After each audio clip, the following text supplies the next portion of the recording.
โดยจะได้ต้องขออภัยด้วยพี่น้องเด้อเพราะว่าตัวนี้นี่บ่แม่นว่าบ่อยากเฮ็ดตัวอยากช่วยนี่คันว่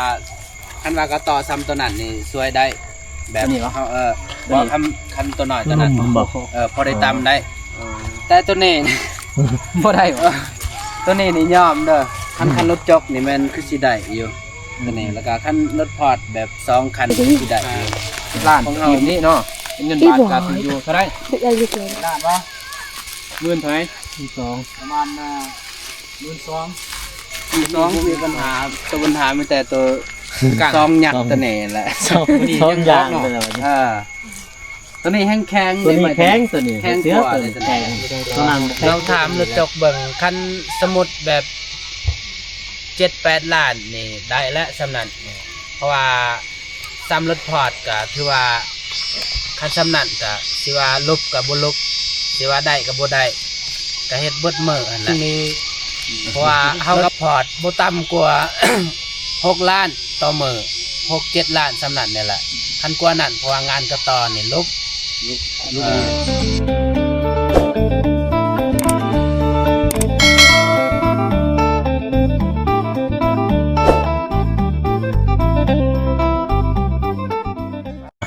พี่น้องเลยมาที่ทางนี้นะเนาะทางดินหนองสาลีพี่น้องเลยเพราะว่า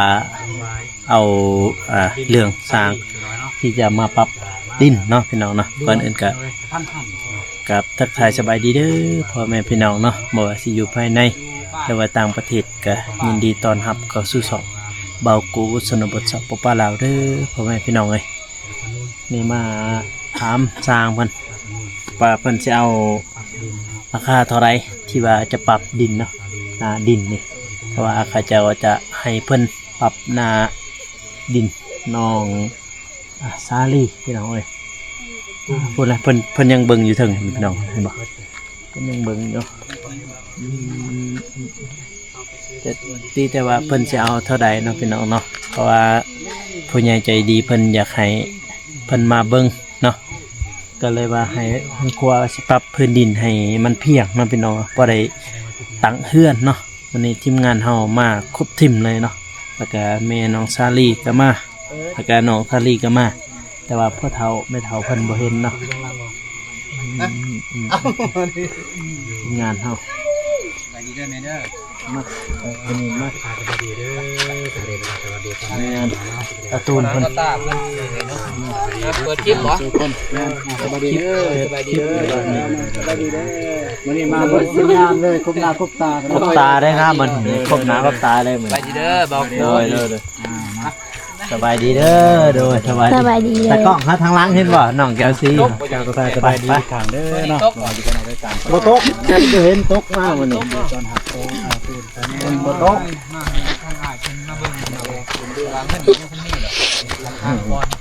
เพิ่นมาเบิ่งก่อน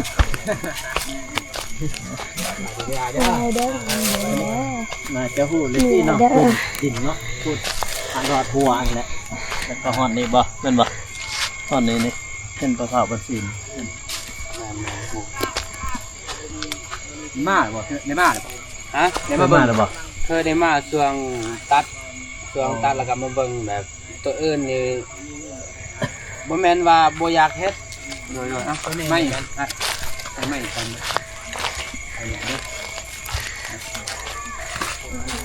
โดยจะได้ต้องขออภัยด้วยพี่น้องเด้อเพราะว่าตัวนี้นี่บ่แม่นว่าบ่อยากเฮ็ดตัวอยากช่วยนี่คันว่าก็ต่อซ้ำตัวนั้นนี่ช่วยได้แบบเขาบ่คันตัวน้อยตัวนั้นพอได้ตำได้แต่ตัวนี้บ่ได้ตัวนี้นี่ยอมเด้อคันรถจกนี่มันคือสิได้อยู่ตัวนี้แล้วก็คันรถพอร์ตแบบ2คันคือสิได้อยู่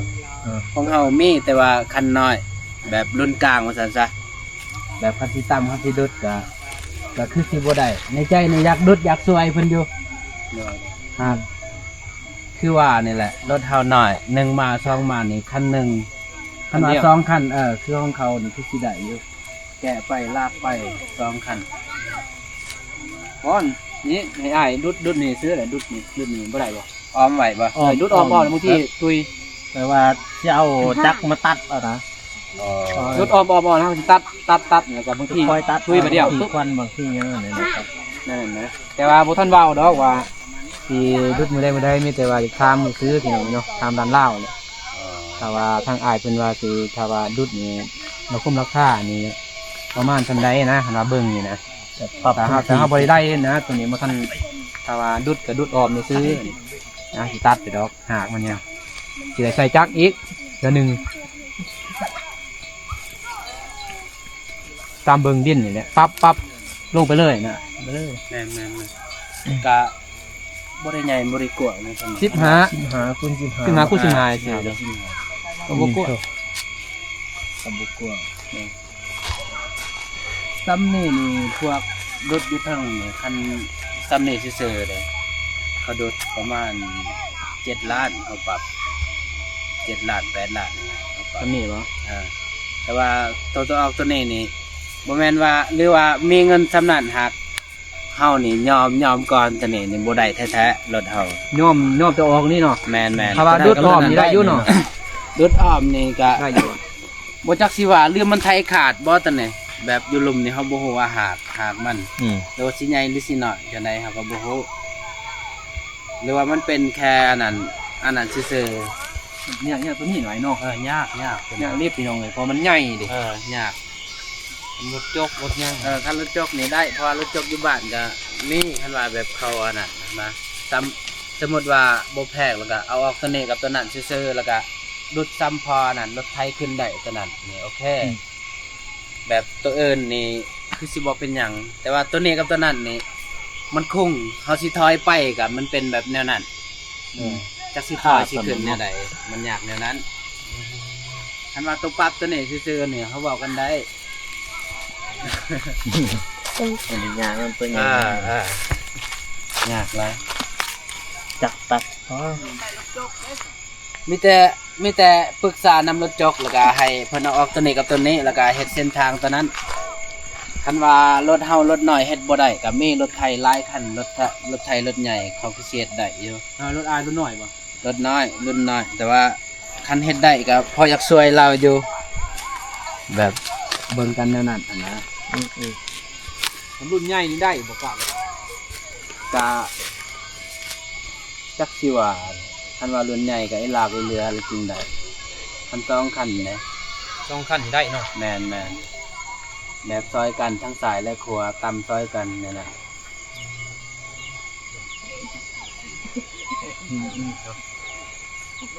ใหญ่ตัวนี้ทรงต่อนี่ ต่อใหญ่ เกือบบ่ได้จะได้น้องซาลี่พูดเอาบ่ หรือว่าไทยทางนี้ก่อนบ่ให้มันลึกทางนี้น่ะ ในนั้น ไทยมันลึกทางนี้ เลิกแล้วไปเลยเข้ามา ซอยตำตัวนี้ โดยนะแบบแล้วก็รุดบนนั้นอีกมันเลิกบนนั้นอีกแต่มันรุดบนนี้อีกมานี่นั่นนะได้อยู่บ่พอบันไดเครือมันจนว่าหากมันใหญ่เท่ากับเอาจักน้ำเนี่ยนะ แมน คือจักบันแล้วก็ดุยนั่น เฮาสิขึ้นทางไหนบ่นี่สมมุติเฮาสิลองนะ เท่านั้นบ่ได้บ่ มันถอยบ่ได้ที่คงคันไทยมัน ถ้าคุณได้บ่ครับ ทางคุณนี่สิได้อยู่ เดี๋ยวเขาหมางเขาก้อน้ำเขาหมางนิดนึง ความเขา ก็แปลงเบื้องนั้นเลยเบื้องบนหน้า เพราะว่าเฮ็ดนี่37ล้าน ถ้าเด็ก เนาะ เป็นจันถ้าเด็กเป็นหนู แม่น 10ล้านกีบนี้เนาะเป็นเงินบาทก็ถืออยู่เท่าไหร่ เป็นอะไรเด็กเลย ล้านบ่หมื่นเท่าไหร่ 2 ประมาณ12,000 12,000 11,000เลยนะ11,000กับ1,000มันละ12,000มันละ12,000 ก็ได้7ละ 7ล้าน12,000พี่น้องเอ้ยเนาะเป็นเงินบาท 2 เป็นเงินดอลลาร์ก็ 600คนละ ไรเบิ่งเจ็บดอลลาร์ หน้าว่า 7ล้าน 7 ล้านบ่350 ดอล 350ดอล 7 ล้าน 7ล้าน300พี่น้องเอ้ยเนาะเพราะว่าทั้งเบาเงาพี่น้องเอ้ยเนาะเป็นอยากให้มาถามถามเอาเนี่ยแล้วคมราคาว่าเขาปรับดินนี่ ว่าสำได้พี่น้องเนาะตอนนึงก็เลยว่ามาเบิ่งแล้วก็ถามทางอ้ายเพิ่นนี่แหละเพิ่นก็อยู่บ้านทางบ้านอยู่บ้าน บ้าน แม่นๆอยู่กับบ้าน อ้ายซื้อจะได้ เบิ้น ซื้อเบิ้ล แม่น ไอ้เบิ้ลพี่น้องเอ้ยเนาะ เราจะเบิ้ลนะตอนนี้มันเลยต้องจะเบิ้ลบ้านเนี่ยหยามันใหญ่ได้ตัวมันน้อยๆเด้อ หากก็สิแม่นฮอดพุ่น แล้วสิเลย แต่ว่ามันก็บ่แข็งใหม่นี่เนาะ ไม่กินเป็ดอันนี้ ไม่ตีนเป็ด โคกินเป็ด แต่ โอ้ ว่า โหหากมันแล้วก็ตัวนั้นมันนั่นเด้มันคงสิถอยขึ้นก็บ่ได้มันคาตัวนั้นอีกคันพื้นที่กว้างแบบบ่มีไม้มีแต่ตัวนี้กับตัวนั้นนี่แค่แน่ถอยเข้าถอยออก ตัวนี้นี่บ่ฮอด บ่ฮอดหากเขาสิถอยดุดนี่มันก็พื้นที่เขาเอกสมดหั้นนะเขาก็สิถอยขึ้นอีก ตัวนี้มันบ่ฮอดติฮอดฮะขึ้น โอ้เฮา ถอยเราสิถอยขึ้นนะมาจักรถจุดถอย ตัวนี้ ตัวนี้นี่เนาะ ถ้าสิมาถ้ามาได้มันจะทางนั่นแหละขึ้นบอล แม่น มันเงียงบ่ได้ได้รถ ฮะ อ่า เงียงบ่ได้มันต้องดุดแนวนี้ดุดแนวนี้ดุดอันนี้มันปรับดินเลยก็ดุดออกมันได้ ตอนนี้จะ จอตัวนี้ จะดุดลงมาเลยรถดุดขึ้นรถลง ดุดลง ดุดลง ไท ได้ ยไทยแล้วก็ดุดลง เออ ดุดลงให้ดุดแต่ปุ่นแล้วก็ให้มันลึกน้อยหนึงแล้วก็พอดีตำตัวนี้ อันใหม่ก่อนได้บ่เนาะนี่อันใหม่ก่อนเนี่ย ฮะ อันใหม่ก่อนก็รถมันแล่นได้ มีแต่ว่าตำขึ้น ทุยขึ้นเลย ตำขึ้นนั่นน่ะตัวนี้บ่มีปัญหาตัวปัญหามีแต่ตัวซองหยักตัวนี้แหละ สองอย่างเลย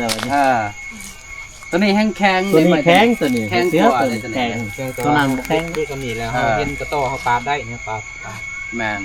เขาเห็นทางก็ปาดเลยนั่นเลย แมน สมอนี่เนี่ยอย่าง บัตรขึ้นอันพุ่นละทางพุ่นละขึ้นสิได้ขึ้นมาขึ้นซื้อมาเลยแล้วก็จึงลงมาทางมอง อันบอกไอ้เฮ็ดจังสีเอ้าคือสิบ่แพงตัวนี้นี่คันอยากได้หางใหม่เลยตัดจำเลยแล้วก็ให้รถจกอันนั้น ปรับทางผลแล้วก็เอาดินทางผลมาทมเพะก็คือสิได้แน่แล้วก็ให้เพิ่นเอาออกแต่ตัวนี้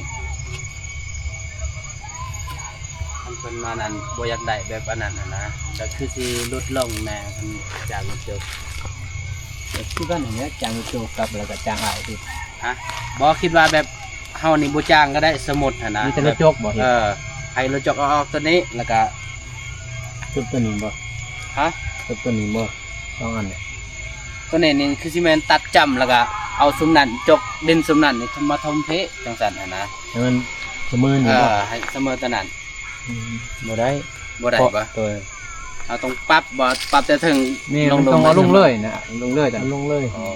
มันเพียงมันนี่นะแล้วดินตัวนั้นแต่ว่ามันเลื่องเขากะ ทมทาง ต้มทางเลยต้มไปเลยทางฝนต้มเลยพอจะได้ก็เอาลงใต้เติบแล้วบอกให้มันเนินไปได้อย่างน่ะ อืม มันเนินทำนี่ก็เพราะแค่นี้เนินลุกนี่นึงมันเนินโผล่กับอะไรอยู่เด้มันต้องเพียงแนวนึงนะ หนูร้ายละค่ะ เนินโผล่กับมันแบบสมมติตนาไปมันมีรถเนาะมีรถมีหล่อขึ้นเนี้ย ทางสิเฮ็ดก็ดึกเส้นทางน้ำลองดู เลยคุณตาเลยก็เฮ็ดปรับดีๆปรับเลิกกว่านี้ได้ฝุ่นจนลงไปได้เติมแล้วประมาณเมตรหนึ่ง ปรับทางไหนบ่ เลย กลัว กลัวเมตร ว่าได้มัน กลัว พุ่นซ้ำเช้าพุ่นซ้ำตัวพุ่น กะบ่ได้หมายว่าเอาแต่ผลกะเอาอันนั้นดินซุมนี่ทมไปผลกะบ่ฮอดนะ เด้อ บ่แม่นว่าเอาดินตัวนี้แล้วก็ไปปะบนอื่นก็แม่นซ้ำเท่านั้นปรับแต่ว่าเอาดินตัวนี้มาทมเพะถึงให้มันสูงนะ เด้อ แต่มันอยากซองก็ต่อตัวนี้นี่แหละจักสิคิดแนวใด พี่ลองเลยเนาะมันยากตัวนี้ อ่า ดินมันลายได้หัวมันน้อยเดียว อ่า พอมันลุกดินนี่ลายได้ อืม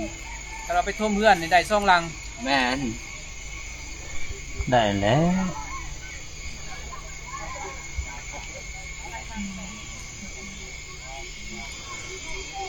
หรือว่าคายดินนี่บ่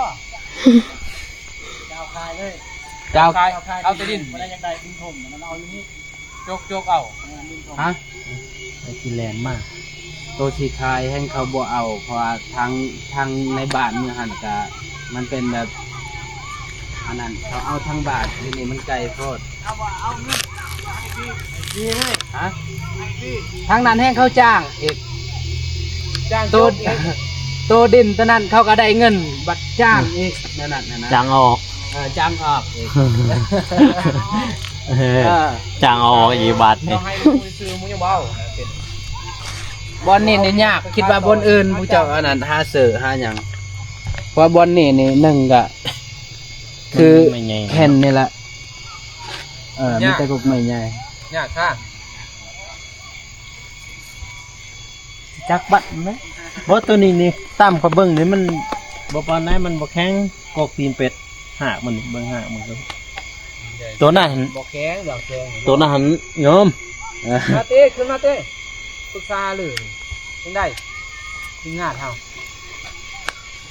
ตัวนั้นเขาเบิ่งโอ้แล้วเบิ่งตะกุก คนได้พี่น้อง แกน เนาะปรึกษาหาเลยมื้อนึงมีแก้หนึงมื้อนึงแก้หนึงนี่ก็ที่ว่าเลยเนาะอันนี้กันนี่เป็นอย่างนี้เนาะว่าเฮาอยากมาถามนี่แหละเป็นได้บ่แล้วก็ลูกค้าทางใดเนาะ ว่าเจ็บแล่นนะที่ ทางใดสบายดีเด้อโดยเป็นได้ครับ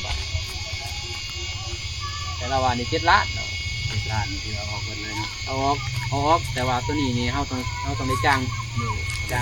างเฉพาะอีกกันสบายดีจ้างผู้ตัดอีกโอ้สนุบดเพราะว่าดุดเนาะดุดแล้วต้องตัดอีกดุดตัดนั่นแม่นบ่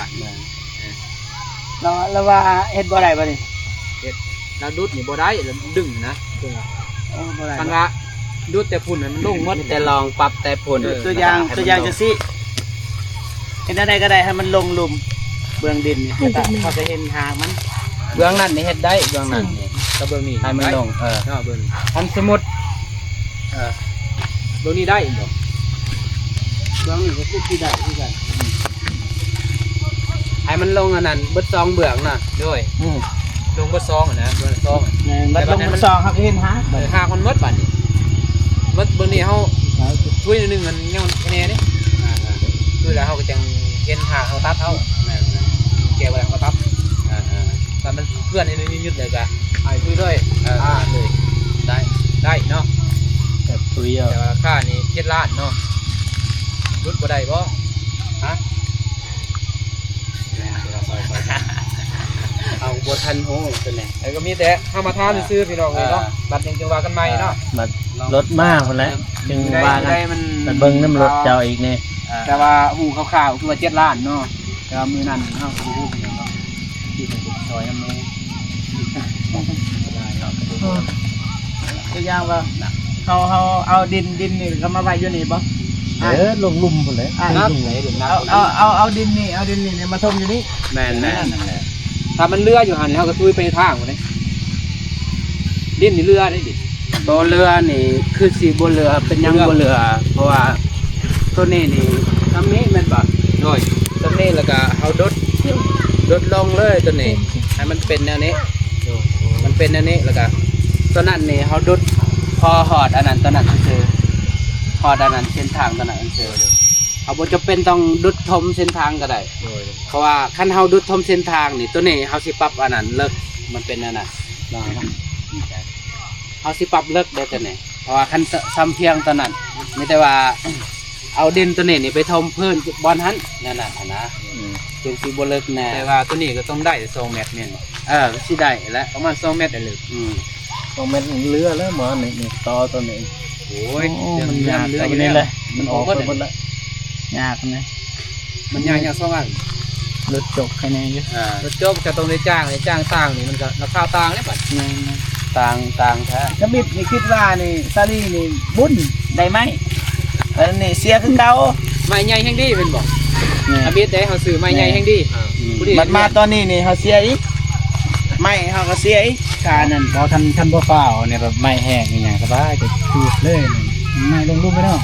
แห้งสิยากแล้วออก เจ้าจูดนี่แห้งยากได้ ยาก บ่ยาก นี่จะเห็นอันนี้ซื้อๆนี่แขวงเขาออกซื้อๆใหม่หน่อยนี่ก็ต่อหน่อยแห้งแล้วเขาบอกว่าถ้าบ่ออกนี่ แบบอันนั้นนะ ตอนเนาะ จูดนี่หากอันยังมันแหลมเนี่ยมันนั่น กระต่ายน้อยๆแห้งยากนี่แบบนี้นี่แห้งยาก ยาก พวกนี้หันแบบกระต่อนะ เอาเห็นอันดีกว่าเอาบ่เห็นมันยากเนาะ แม่นนะ เพราะว่าเสียงได้ใบมีดมันนี่เพิ่นเฮ็ดกับเสียงนี่พี่น้องใบมีดนะเพราะว่าแต่ละจากซอยซื้อเราตั้งว่าซอยนำนี่นะ มันมีลูกจกกันแน่เนาะ มีรถจกบัวปิติกัน รถจกนี่ก็แพงไหนนี่เด้ แพงรถจก 10กว่าล้านก็ยังหมู่เบาหมู่เบา เพราะว่ารถจกนี่เขาไล่เที่ยวเอา น่ะ เที่ยวเป็นหยัง เที่ยวเท่าไหร่อ้าย ฮะรถ ตาม จก นี้ กับแพงเติบแล้วรถจกก็บ่จักสิว่ากัน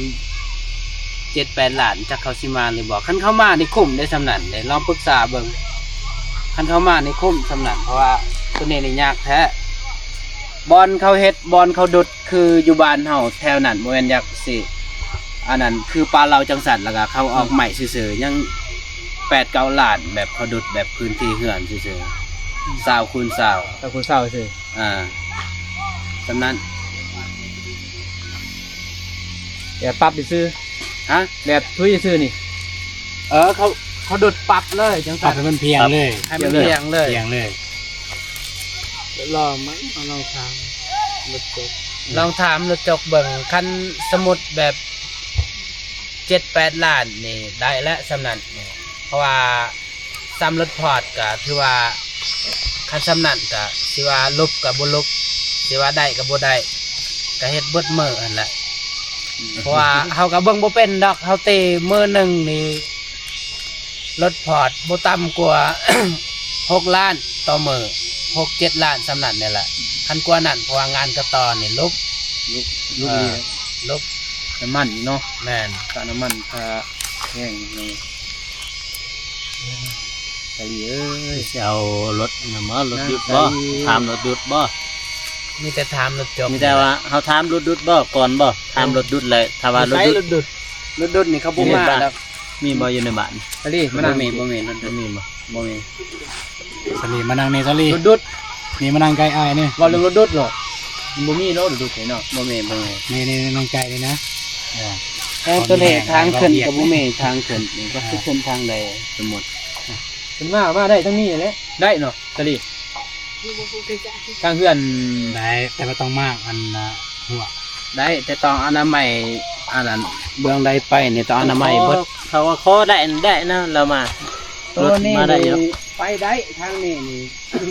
ขอเขาก็ให้บ่ขอเขาก็ให้อยู่แล้วไปทางนี้เพราะว่าเขาขอไปแท้ เป็นเท่านั้นเนาะ ขอไปที่ ลงคลิปบ่ทันได้ลงคลิปสามบาทนะลงบ่คลิป สู้จังทีนะจังที มีบ่ ก่อนงัดตัดสิบนะบ่ได้สิว่ามันงานแต่ละพามได้ก็ทางก่อนนะ ถ้าบ่ได้รถจกไปทางเมืองรถจกก่อนถ้าบ่ได้ก็จะเป็นนั่นแหละถ้าเป็นห้องเพลงก็ขอน้ำเพิ่นถ้าเป็นว่าเอาลงออกตัวนี้ซื้อ2อันนี่เนาะทางอันก็สิลดเด็กนั่นบ่ถ้าออก2อันนี่เนาะ แม่น ราคาสิลดลงอีก แม่น จาก7 เป็น5ก็ได้ เป็น5ก็ได้ลด2ล้าน แม่น เป็นว่าต้นละล้านนี่เป็นต้นนี้มันยากต้นละล้านพี่น้อง ต้นละล้านนั้นเราคิด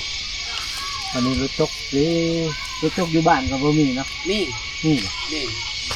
คนมาจกเด่นสนอกเราปรึกษาเขา เขามาบ่ แม่น ลองผมลองเบิ้งเราไปทานก่อนเนาะมือเนาะมาเจ็บมือเราไปทานเนาะถ้าบ่ได้จึงจะเป็นเลยอายเพื่อนเฮ็ดมีแต่ว่าเฮาก็ปรึกษาทางคุณยายเพิ่นเลยก็เราเป็นสิว่าจังไดเนาะแต่ว่าตอนนี้ก็มันมีพี่น้องคุณยายใจบุญเพิ่นสอนมีแต่ว่าเฮามาถามว่าราคาดุดราคาปั๊บดิน7ล้านพี่น้องเนาะถ้าเป็นรถคอร์สหายเนาะถ้ารถจกนี่ยังทันฮู้จังอื่นเนาะน้องสิไปถามเบิ่งรถจกราคาว่าเท่าใดเรียกว่าจกใส่กระต้อนี่คือ จก2ตอน เอาคุณปั๊บเมื่อดีไปเที่ยวกันได้อีกเขาทำเมื่อเป็นลอง หมด2อย่างเลยตามมา ถ้าเป็นเราเพื่อนเขาก็บ่มีความสามารถว่าก็แล้วแต่ผู้ใหญ่เพิ่นถ้าผู้ใหญ่เพิ่น 8 ล้าน9 ล้านก็ได้นะจะเป็นเมตรไม่ต่อมันยากบนนี้พี่น้องดีอย่างหนึ่งเสียอย่างหนึ่งดินหนองตะลียังดีได้ไหมแต่ว่าเสียบัตรกระต้อเลยเนาะเอาไปมาซ้ำเอาไปซื้อใหม่ ซื้อใหม่ไว้จบ ตอกอะแพงอีก อย่างนะ ของก็โตมัน อีกนี่นั่นอีกกันจะเอาบอลเพียงแพงๆเลยหนึ่งบริเชียอย่างกันแล้ว ซื้อใหม่เนาะ แล้วก็เท่าเราขายสบายเลยบริษัท เอาไม่ได้ซื้อ ตอบางใหญ่นี่ บริเชียร้ายมีร้ายอย่างเลยเสีย ได้ไหม เสียทั้งปรับเสียทั้งอันไหน ว่าเขาเชียร์นั่นตี ก็จะให้กำลังใจน้องกันแล้วเลยสู้ๆนี่จะได้ สู้ๆเรื่องให้น้ำใจแล้วก็ต้องยาน จุดความสามารถเท่าและสู้เพื่อจะให้น้องได้ นี่เดี๋ยวเอามา ได้เพื่อนเลยพี่น้อง คือเป็นคือเพื่อนนี่แหละเพื่อนมันเหลวนี่โอ้มีแห้งนิดนึงนะเดี๋ยวเนี่ยอื่น คันดุดแล้วก็มีแห้งแล้วนะนี่ได้เห็นแล้วคันดุดแล้วนี่ ดุดนี่ก็มั่วได้นี่ฮัน FC เพิ่นเบิ่งก็ง้อน้ำนี่แหละไอ้เป็นง้อโตก็ต่อ2 อันก็ปรับลงนี่แหละมันสูงเกิน ถ้ายังซ้ำนั้นยังว่าใครแน่เบื้องนะครับ เบื้องนั้นแค่นี้บ่ เออ กับเบื้องนั้นก็ยังแค่นี้เนาะก็สำคัญ สำคัญบ่ทางนั้นสำคัญกับตัวนี้นี่ แล้วก็เรือปรับทำได้ตำหนึ่งจะปิ้งกันได้ขึ้นบ่ ได้เป็นทางเอา เป็นทางขึ้นมาเนาะเพราะว่าเฮาสิปรับเลยนี่มันต้องปรับลงไปนี่โอ้ยลายได้ บ่ลองท บรินับคันว่าปรับลงตามเส้นทางผลบ่แมนเด้อ บ่ได้เลย บ่แมนปรับตาม ำเนี่ยนะ นี่เอา ห้อนนี่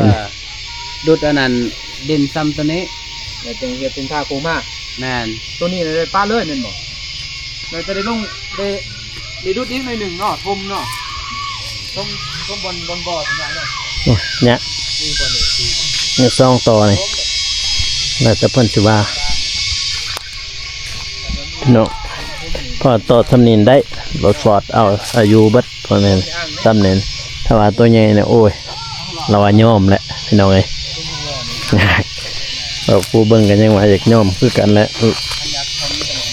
ที่ความสูงก็ธรรมดาได้นี่สูงได้ ทอซื้อเลยทอซื้อได้นี่บ่แมนซ้ำในดินนอกนั่นมันคือทอซื้อเลยเป็นธรรมดา อยู่นี่ก็สูงบาทนี่ เลิกได้ปรับเป็นงานมีโซนเน็ตมาคุยมันลงอีกเดี๋ยวต้องได้เลยคุยถึง